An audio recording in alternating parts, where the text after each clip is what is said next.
How do you put a speech in a film so that it isn't cliched or boring to watch? Why even have your characters give speeches at all? Aren't monologues just a thing for Shakespeare anyway? Today, we're going to consider the topic of why and when to put monologues in a film by looking at the 1993 film Gettysburg.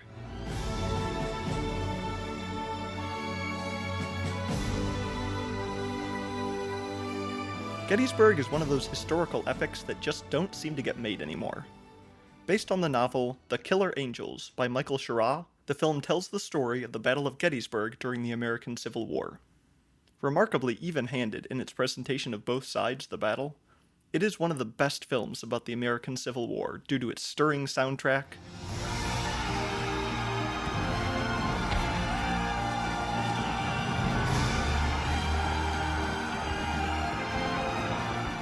its use of thousands of reenactors to show the sheer scale of the battle, and the phenomenal performances of its lead actors. At 4.5 hours long, this film is able to fit several memorable speeches into its runtime. But why are they there? You may put a monologue into your film to showcase the acting chops of the performer delivering it.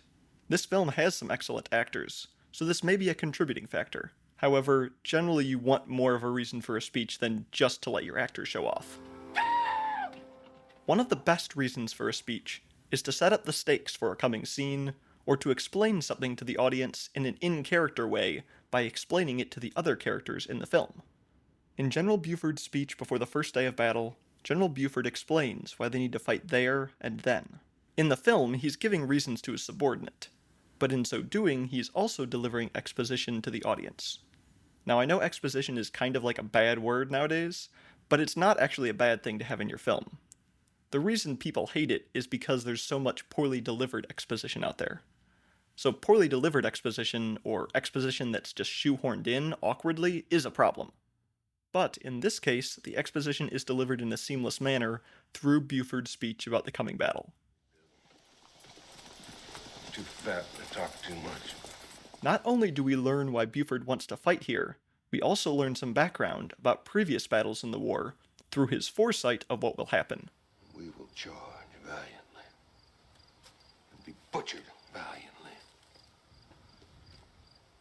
Afterwards, men in tall hats and gold watch fobs will thump their chests and say what a brave charge it was. Because he's been in so many battles in the past, he knows how they tend to go, and he's viewing this one as going to take place the exact same way, unless they can keep the Confederacy off of the high ground long enough for the rest of the Union Army to arrive. So we learn why the Union troops have lost so many times in the past, which then sets up the stakes for the battle to come. If we hold this ridge for a couple hours, we can keep them away. We can deprive the enemy of the high ground. Will they learn from their mistakes and triumph? Or will they continue in the same path and lose once again? It's as if I can actually see the blue troops in one long bloody moment, going up the long slope to the stony top. They were already done, already a memory. Buford's speech paints a vivid picture of what will happen if his troops fail to hold the enemy when they attack, thus setting up the stakes for the battle to come.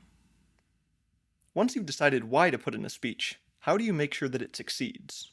Many film monologues can become very boring or just totally melodramatic if they seem out of place or not delivered properly. Thus, the two most important aspects of any film speech are the writing and the acting.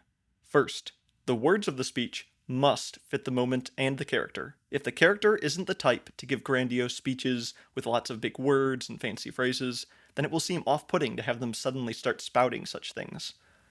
Similarly, there are moments in a film where a speech would feel out of place. When a monologue comes out of nowhere and interrupts the flow of the story, it will ruin the audience's immersion in the film world. Secondly, the actor must have the skill to deliver the speech in a way that seems natural yet is enjoyable to watch. This doesn't mean theatrical or over-the-top acting to draw attention to themselves. Instead, it means being in character enough that the character's charisma or gravitas draws the audience in to want to listen to their words. A great example of this is Chamberlain's speech to the mutineers towards the beginning of the film. Now, Chamberlain's a former college professor, so it makes sense that his character would have the rhetorical skills to deliver such a stirring speech in a spur-of-the-moment kind of way. His delivery works in tandem with the writing to give the speech a very natural feel. We could surely use you fellas. We're now well below half strength. Whether you fight or not, that's up to you. Whether you come along well, you're coming. It starts a bit abrupt and stilted at first as he self-consciously decides on what to say, then grows more flowing and emotional as he warms to the subject. We are an army out to set other men free. America should be free ground. All of it. Not divided by a line between slave state and free. All the way. From here to the Pacific Ocean. The excellent writing and acting are heightened by the visual editing, as the camera shows the responses on the mutineers' faces, and also by the soundtrack. What we're fighting for, in the end, we're fighting for each other.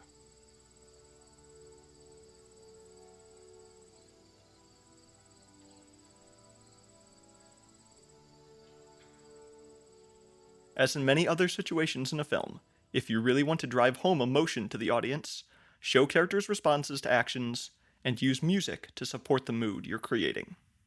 Now you know why you would put a speech in your film, and how to make sure that it works. But how do you know where to put it? What's the right moment for a monologue? Since monologues can do multiple different things, where to put one really depends on what you want to use it to accomplish. Want to get the audience excited at a critical moment? Put a rousing speech just before battle is joined to help ratchet the tension level even higher.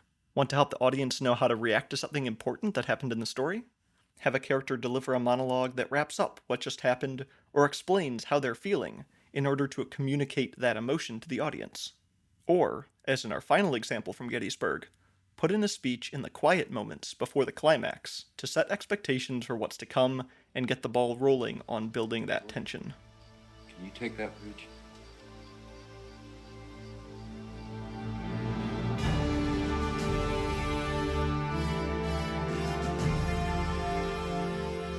Before Pickett's charge begins, General Longstreet encounters Harrison, the spy from the very beginning of the film. Harrison, like many of the characters on the Confederate side, is excited about the charge and asks to take part in it.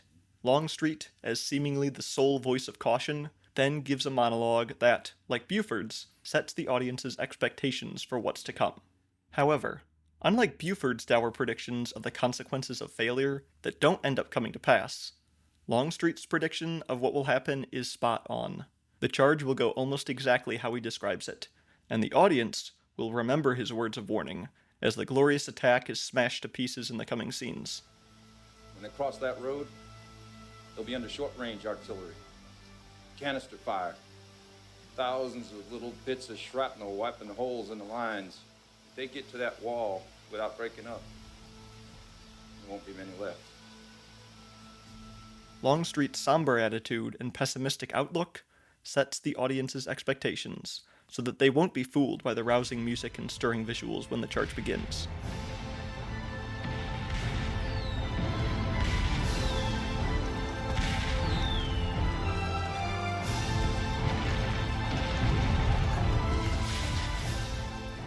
So remember, if you want to put a speech into a film, make sure you have a good reason why.